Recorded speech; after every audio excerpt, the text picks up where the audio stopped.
Investment risk అనేది market ఒడిదుడుకులకు లోబడి ఉంటుంది. ఇన్వెస్ట్ చేసే ముందు అందుకు సంబంధించిన వివరాలను క్షుణ్ణంగా తెలుసుకున్నాకే పెట్టుబడులు పెట్టండి. ఈ కార్యక్రమం నిపుణులు, అనుభవజ్ఞుల సూచనలు, సలహాల మేరకు మాత్రమే నడుస్తుంది. మీ పెట్టుబడులకు ఏబిఎన్ ఆంధ్రజ్యోతి ఎటువంటి బాధ్యత వహించదు.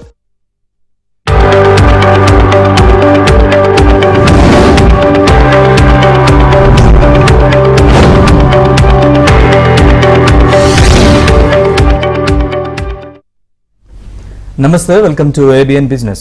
దేశీయ స్టాక్ మార్కెట్లు నష్టాల్లో ట్రేడ్ అవుతున్నాయి. సెన్సెక్స్, నిఫ్టీ నష్టాల్లో కొనసాగుతున్నాయి. ఉదయం ఫ్లాట్ గా ప్రారంభమైన మార్కెట్లు క్రమంగా నష్టాల్లోకి జారుకున్నాయి. Hero MotoCorp, Tata steel, Bharti Airtel, M&M, Eicher motor షేర్లు లాభాల్లో కొనసాగుతున్నాయి. Adani enterprises, eternal, Jio financial, Cipla, Tata motor షేర్లు నష్టాల్లో కొనసాగుతున్నాయి. ఇక ఇవాళ మార్కెట్స్ కి సంబంధించి అనాలిసిస్ అందించేందుకు, అలాగే కాలర్స్ కి ఆన్సర్ చేసేందుకు మనతో పాటు స్టూడియోలో ఉన్నారు ప్రముఖ stock market analyst, SEBI registered Sundararaja గారు. వారిని అడిగి మార్కెట్స్ కి సంబంధించి మరింత అనాలిసిస్ తెలుసుకుందాం. సుందరరాజ గారు నమస్కారం. నమస్తే అండి. సుందరరాజ గారు, వరుస లాభాల తర్వాత, ర్యాలీ తర్వాత ఇవాళ మార్కెట్ కరెక్షన్ కారణాలు ఏంటి? మార్కెట్ చూస్తే కనుక ఈ మధ్య కాలంలో లాస్ట్ ఒక 15 డేస్గా ఇంచుమించు ఒక 2-3 వారాలుగా ఒక ర్యాలీ చూసాము. ర్యాలీ తర్వాత ఒక ఇన్స్టెంట్ ఒక 2000-3000 పాయింట్ వరకు నిఫ్టీ బౌన్స్ బ్యాక్ తర్వాత ఇవాళ కొంచెం ఒక రియాక్షన్ ట్రెండ్లో ఉన్నట్టు కనిపిస్తుంది. దీనికి ప్రధానంగా మనం 2 కారణాలు అట్రిబ్యూట్ చేయొచ్చు. ఒకటి, ఇండో పాక్ బార్డర్ టెన్షన్స్ ఉండడంతో సో ఏ విధంగా ఈ ఇష్యూ అనేది మనకి ఫర్దర్గా డెవలప్ అవుతుందని మార్కెట్ కొంచెం ఎదురు చూస్తుంది. అదేవిధంగా మనం ఇవాళ చూస్తే కనుక మూడీస్ కూడా చూస్తే కనుక భారత్ జీడిపి కొంచెం తగ్గించినట్టు, కొంచెం కట్ చేసినట్టుగా కనిపిస్తుంది. 6.3కి కుదుర్చుకున్నట్టుగా వార్తలు రావడంతో మార్కెట్లో కూడా కొంచెం హై లెవెల్లో కొంచెం కరెక్షన్ కనిపిస్తుంది. అదేవిధంగా ఇందాక మనం అనుకున్నట్టుగా టెక్నికల్గా మార్కెట్లో భారీ ర్యాలీ వచ్చింది కాబట్టి కొంచెం హై లెవెల్లో ప్రాఫిట్ బుకింగ్ గురి చేయడంతో, కొంచెం అమ్మకాలు ఒత్తిడికి కొంచెం గురవడంతో, ఈ ఇన్వెస్టర్లు కొంచెం ప్రాఫిట్ తీసుకోవడంతో, లాభాల స్వీకరణ తీసుకోవడంతో మార్కెట్లో ఒక కరెక్షన్ కనిపిస్తుంది అనుకోవచ్చు. సో ఇది ఒక నార్మల్ టెక్నికల్ రియాక్షన్ అనుకోవచ్చు. సో మార్కెట్ చూస్తే కనుక ఒక హెల్తీ కరెక్షన్ అనుకోవచ్చు. అలాగే ఈ మధ్యకాలంలో మిడ్ క్యాప్, స్మాల్ క్యాప్ షేర్లు ఎలా ఉన్నాయి sir? So mid cap, small cap కూడా మనం చూసాము. లాస్ట్ మంత్ ఒక స్ట్రాంగ్ ర్యాలీ అనేది కనిపించింది.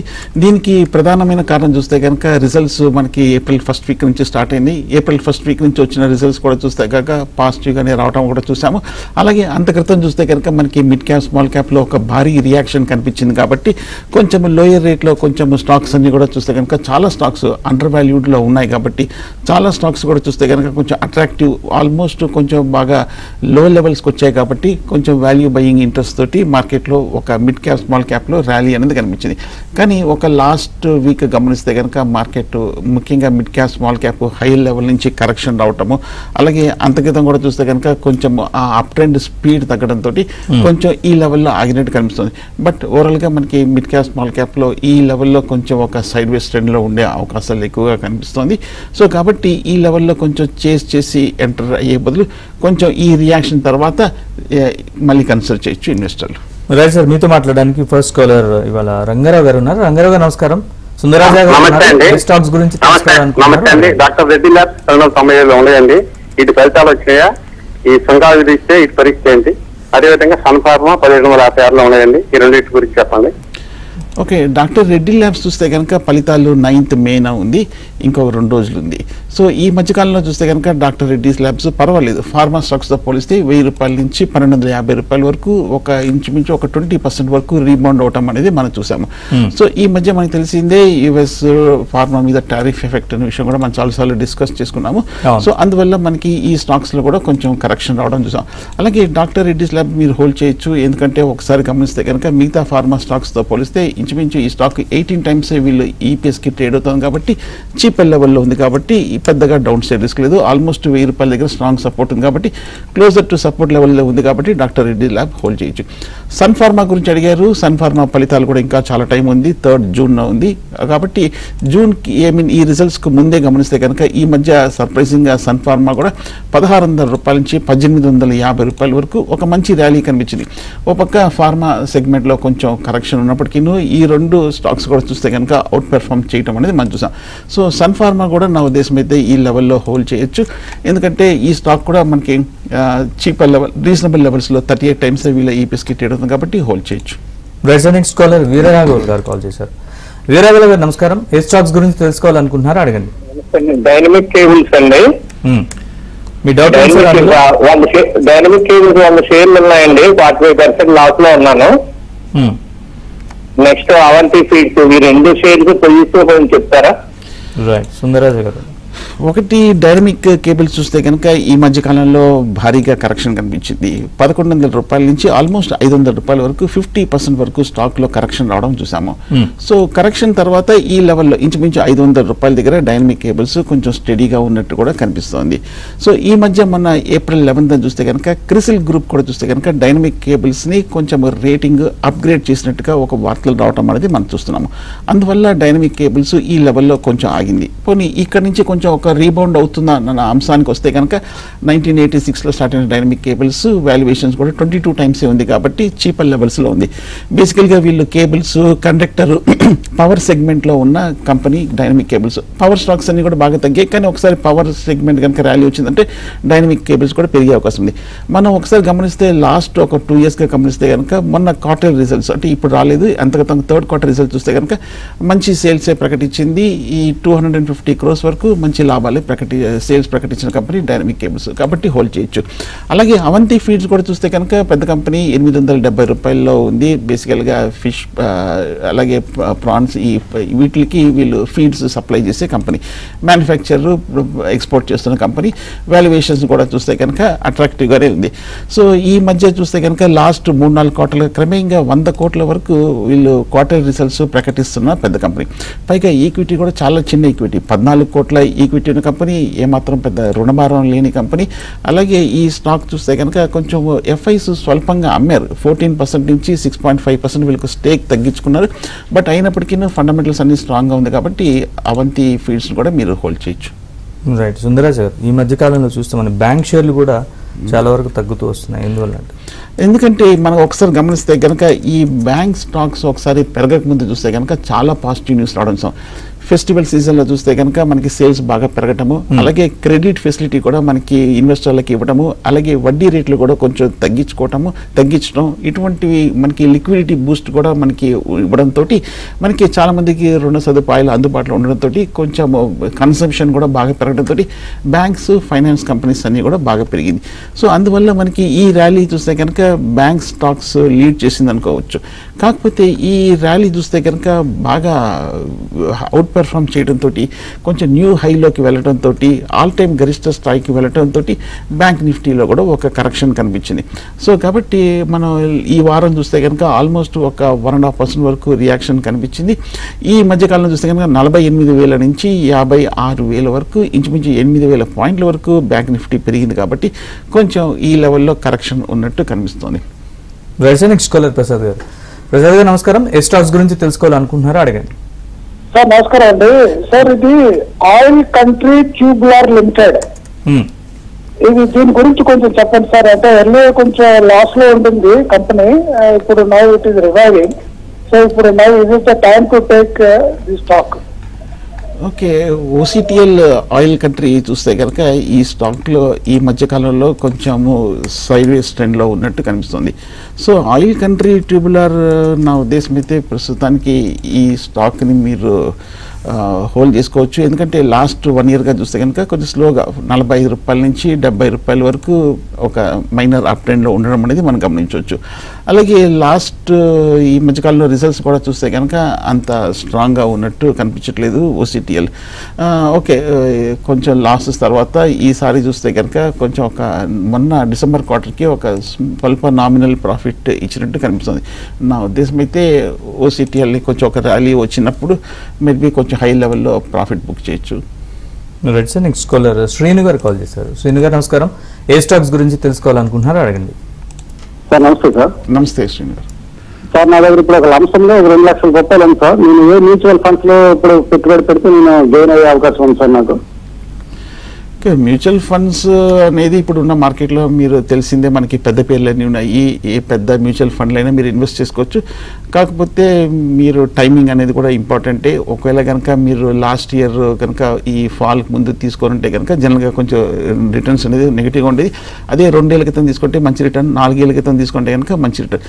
సో కాబట్టి మార్కెట్ కూడా కొంచెం పీక్లో ఉన్నట్టు కనిపిస్తుంది షార్ట్ టర్మ్. కాబట్టి ఒక చిన్న డిప్లో మీరు డెఫినెట్గా ఎస్బీఐ కానీ, లేదంటే కనుక హెచ్డిఎఫ్సి కానీ, బిర్లా కానీ, సన్ లైఫ్ కానీ, బజాజ్ కానీ, సుందరం కానీ వీటిల్లో మీరు ఇన్వెస్ట్ చేయొచ్చు లాంగ్ టర్మ్లో.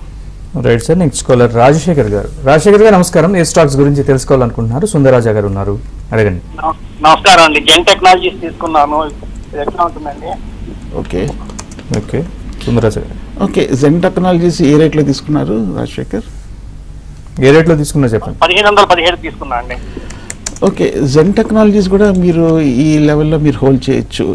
కానీ మీరు కొనిన తర్వాత ఇంచుమించు ఒక 150 రూపాయల వరకు జెన్ టెక్నాలజీస్లో కరెక్షన్ రావటం అనేది మనం చూస్తాం. జెన్ టెక్నాలజీస్ మొన్న రిజల్ట్స్ చూస్తే కనుక బాగానే వచ్చింది. ఇన్ఫ్యాక్ట్ అంతక్రితం 50 కోట్ల నుంచి 130 కోట్ల వరకు ఈ జెన్ టెక్నాలజీస్ పెరిగింది. అలాగే ఈ ఏడాది కూడా చూస్తే కనుక ఈ 2025 కూడా చూస్తే కనుక ఎక్స్పెక్టేషన్స్ బాగానే ఉన్నాయి. 220 కోట్ల వరకు మంచి లాభాలే వచ్చే అవకాశాలు ఉన్నట్టుగా కనిపిస్తుంది. సో కాబట్టి జెన్ టెక్నాలజీస్ నా ఉద్దేశం అయితే హోల్డ్ చేయొచ్చు ప్రస్తుతానికి. Right sir. Next caller Lakshmi గారు. లక్ష్మి గారు నమస్కారం. ఏ స్టాక్స్ గురించి తెలుసుకోవాలనుకుంటున్నారు? అడగండి. నమస్తే అండి. నమస్తే మేడం, చెప్పండి. దగ్గర IRFC షేర్లు 150 షేర్లు 175లో ఉన్నాయి. ఆ రేట్ వస్తుందా, ఏంటి ఎగ్జిట్ అవ్వాలా, హోల్డ్ చేయాలని? రైట్. IRFC share. ఓకే, ఈ స్టాక్ చూస్తే కనుక 230 రూపాయల హై నుంచి తగ్గుతూ వస్తూ ఇప్పుడు 110, 120 రూపాయల దగ్గర IRFCలో కొంచెం ఒక సైడ్ వేస్ ట్రెండ్ కొంచెం నిలకడగా ఉన్నట్టు కనిపిస్తుంది. మొన్న 28 ఏప్రిల్ రిజల్ట్ వచ్చింది. రిజల్ట్ తర్వాత పర్వాలేదు, కొంచెం ఒక స్వల్ప పాజిటివ్ ట్రెండ్ అయితే కనిపించింది IRFCలో. సో రైల్వే స్టాక్స్ అన్నీ కూడా మనకు తెలిసిందే, సెక్టర్ కొంచెం ప్రస్తుతం క్వైట్గా కామ్గా ఉంది. మళ్ళీ కొంచెం ఏదైనా కొంచెం రిఫార్మ్స్ అటువంటివి ఏమైనా కొంచెం గవర్నమెంట్ దగ్గర నుంచి అనౌన్స్మెంట్ వచ్చినప్పుడు IRFC స్టాక్లో కూడా ఒక ర్యాలీ వస్తుంది. ఈ లెవెల్లో హోల్డ్ చేయొచ్చు, ఎందుకంటే హై నుంచి బాగా పడిన తర్వాత 100, 110 రూపాయల దగ్గర గట్టి సపోర్ట్ ఉంది. లాస్ట్ 1 ఇయర్గా ఇక్కడ నుంచి రీబౌండ్ అవుతుంది కాబట్టి ఇది ఒక బయింగ్ జోన్గా భావించవచ్చు.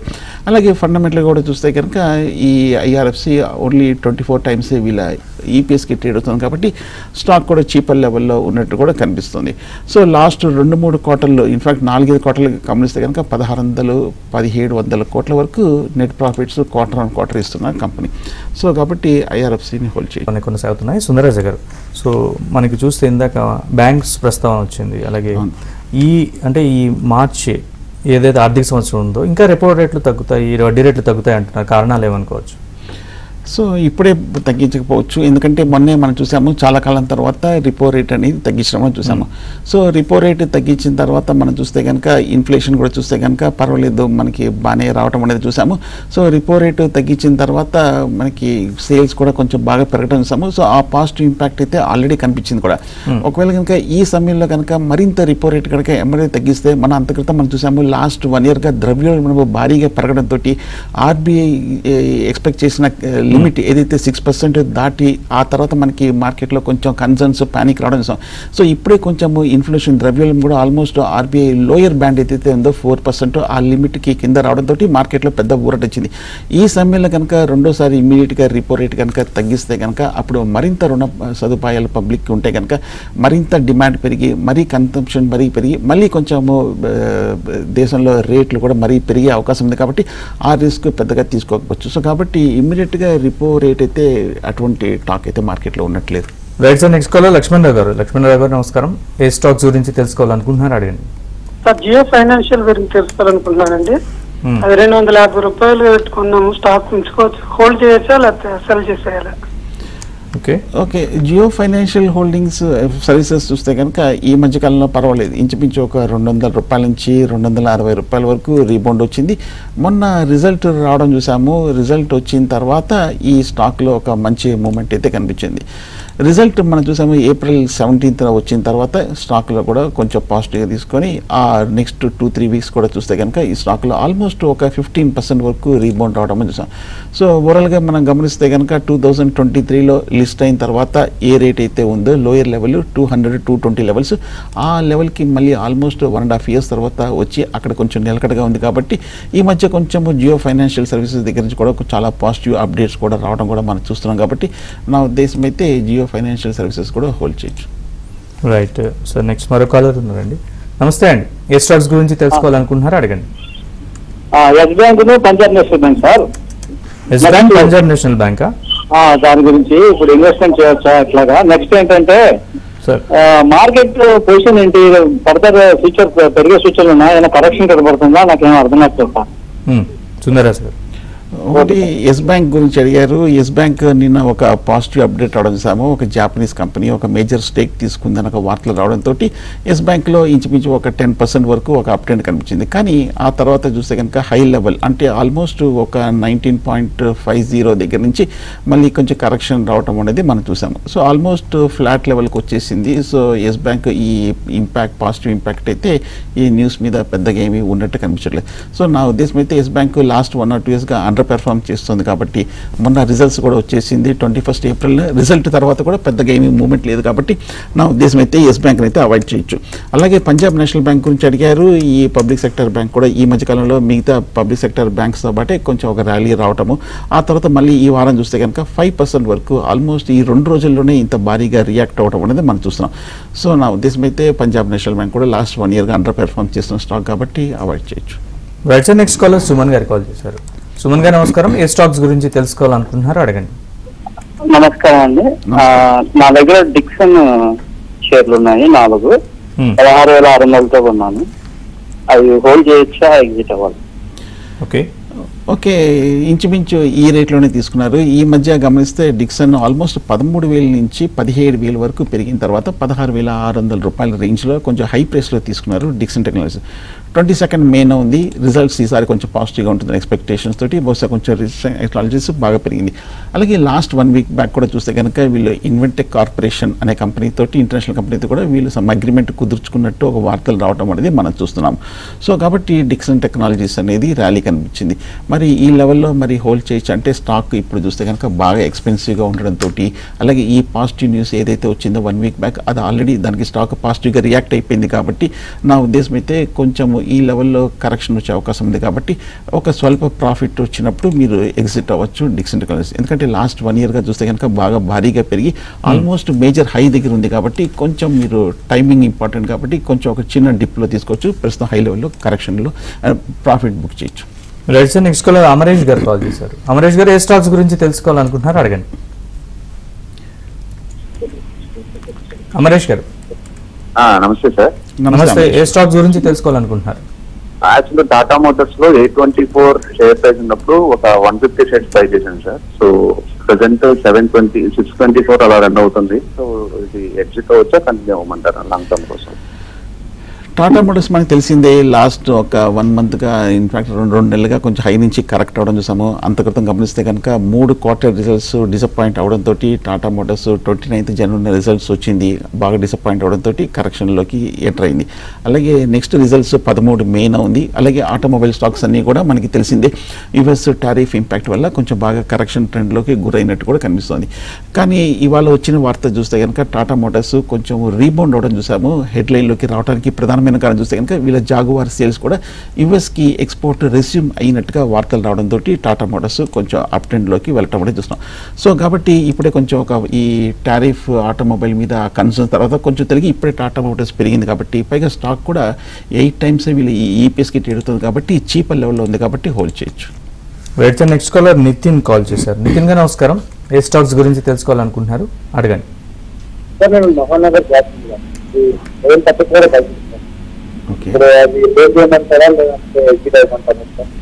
మహానగర్ గ్యాస్ కదా నితిన్ గారు ఒకసారి రిపీట్ చేయండి stock name. Mahanagar gas. Okay right, hold చేయొచ్చు. లాస్ట్ క్వార్టర్ రిజల్ట్స్ చూస్తే కనుక బాగా పాజిటివ్గా వచ్చింది. అలాగే మనకి రిజల్ట్స్ కూడా మహానగర్ గ్యాస్ ఇవాళ ఉంది. సో రిజల్ట్కి కొంచెం ఒక 2 to 3% పాజిటివ్గానే ఒక అప్ ట్రెండ్ అనేది కనిపించింది మహానగర్ గ్యాస్. అలాగే మహానగర్ గ్యాస్ కూడా చూస్తే కనుక ఈ మధ్య మనకి గ్యాస్ కంపెనీస్ అన్నిటికీ కూడా కొంచెం మార్జిన్ ఎక్స్పాన్షన్ ఉన్నట్టుగా ఒక గైడెన్స్ రావడంతో మహానగర్ గ్యాస్లో కూడా అప్ ట్రెండ్ కనిపించింది. అలాగే మనం ఒక లాస్ట్ వీక్ గమనిస్తే కనుక ఇంటర్నేషనల్ కంపెనీ జెఫ్రీస్ కూడా చూస్తే కనుక మహానగర్ గ్యాస్కి టార్గెట్ 1220 రూపాయల వరకు కుదుర్చుకున్నట్టు కనిపిస్తుంది. అంత క్రితం 1100 రూపాయల నుంచి కొంచెం హైక్ చేసింది. బట్ కానీ ఆ టార్గెట్ వచ్చేసింది కాబట్టి పెద్దగా ఈ షార్ట్ టర్మ్లో అప్రిసియేషన్ ఉండే అవకాశాలు తక్కువగా ఉన్నట్టుగా కనిపిస్తుంది మహానగర్ గ్యాస్. కాకపోతే ఒక అడ్వాంటేజ్ ఏంటంటే స్టాక్ బాగా చీపర్ లెవెల్లో ఉంది. ఓన్లీ 13 times వీళ్ళ ఈపీసీ ట్రేడ్ అవుతుంది కాబట్టి కొంచెం చీపర్ లెవెల్లో ఉంది. బట్ ఫండమెంటల్గా చూస్తే కనుక లాస్ట్ 2, 3, 4, 5 quarters చూస్తే ఆల్మోస్ట్ 250 నుంచి 300 కోట్ల వరకు కన్సిస్టెంట్గా ప్రాఫిట్ ఇస్తున్న కంపెనీ. బట్ షార్ట్ టర్మ్ అయితే కొంచెం వీక్గా ఉండే అవకాశాలు కనిపిస్తుంది ఎంజిఎల్ మహానగర్ గ్యాస్లో. నెక్స్ట్ కాలర్ వెంకటాద్రి గారు. వెంకటాద్రి గారు నమస్కారం. ఏ స్టాక్స్ గురించి తెలుసుకోవాలనుకుంటున్నారు అడగండి. కెనరా బ్యాంక్ గురించి సార్. మీ డౌట్ ఏంటండి అందులో? కెనరా బ్యాంక్ ఇప్పుడు హోల్డ్ చేసుకుంటే ఫ్యూచర్ లో ఏమన్నా పెరుగుతుందండి సార్, ఇప్పుడు లోలో ఉంది కదా సార్. సో ఈ వారం పబ్లిక్ సెక్టర్ బ్యాంక్స్ బాగా మార్కెట్ డ్రాక్ చేసింది అనుకోవచ్చు. కెనరా బ్యాంక్ ఆల్మోస్ట్ 5% వరకు రియాక్షన్లో ఉంది. నా ఉద్దేశం అయితే కెనరా బ్యాంక్ ఇప్పుడే కొంచెము ఒక ర్యాలీ తర్వాత రియాక్షన్లో ఉంది కాబట్టి ప్రస్తుతానికి కొంచెం ఈ లెవెల్లో కాకుండా మేబీ ఒక చిన్న డిప్లో తీసుకోవచ్చు కెనరా బ్యాంక్. రిజల్ట్స్ కూడా 8th May ఉంది, ఇంకా ఒక 2 రోజులే ఉంది కాబట్టి నా ఉద్దేశం అయితే రిజల్ట్స్ తర్వాత తీసుకోవచ్చు. ప్రస్తుతం 900 రూపీస్ నుంచి కొంచెం కరెక్షన్లో ఉంది కాబట్టి, పైగా లాస్ట్ 1 month బ్యాక్ 80 రూపీస్ దగ్గర స్ట్రాంగ్ సపోర్ట్ తీసుకొని రీబౌండ్ కనిపించింది కాబట్టి 80 to 85 దగ్గర కెనరా బ్యాంక్లో ఒక బయింగ్ జోన్ కనిపిస్తుంది కాబట్టి చిన్న డిప్లో మీరు కెనరా బ్యాంక్ తీసుకోవచ్చు. సుందరాజ్ గారు, మార్కెట్లో టెక్నికల్గా ఎలా కనపడుతుంది? ఎందుకంటే నిన్న క్లోజింగ్ అనేది ఈ ఏడాదిలో ఇప్పటి వరకు హైయెస్ట్ అదే. సో మీకు టెక్నికల్గా ఎలా ఉండే అవకాశం మార్కెట్స్? టెక్నికల్గా చూస్తే కనుక మార్కెట్ ఒక లాస్ట్ ఒక 2-3 వారాలుగా కొంచెం బాగా పెరిగింది కాబట్టి 24,500 దగ్గర December 1st week 2nd weekలో మొన్న ఒక టాప్ ఏర్పడి అక్కడ ఆల్మోస్ట్ ఒక 3,000 పాయింట్ల వరకు రియాక్షన్ కనిపించింది కాబట్టి, సో తిరిగి ఆల్మోస్ట్ ఒక 4-5 నెలల తర్వాత ఆ లెవెల్ని టెస్ట్ చేస్తుంది కాబట్టి ఇక్కడ కొంచెం ఆగే అవకాశాలు కనిపిస్తుంది. కాకపోతే ఒకసారి మనం దీర్ఘకాలిక మంత్లీ చార్ట్లో చూస్తే కనుక లాస్ట్ మంత్ గమనిస్తే కనుక, అంటే ఏప్రిల్లో గమనిస్తే కనుక చాలా స్ట్రాంగ్ రీబౌండ్ కనిపించింది. ఇండెక్స్ ఒక 4% వరకు రికవరీ కావడంతో మార్కెట్లో ఒక వర్స్ట్ అయిపోయింది అనుకోవచ్చు.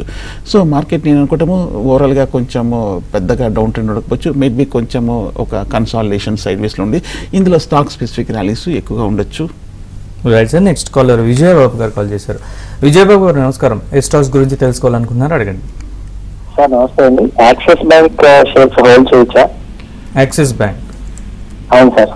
రైట్, సుందరరాజు. ఓకే, ఈ యాక్సిస్ బ్యాంక్ కూడా చూస్తే కనుక ఈ మధ్యకాలంలో బాగానే పెరిగింది. మొన్న చూస్తే కనుక 950 రూపాయల నుంచి ఆల్మోస్ట్ 1250 రూపాయల వరకు యాక్సిస్ బ్యాంక్ పెరిగింది.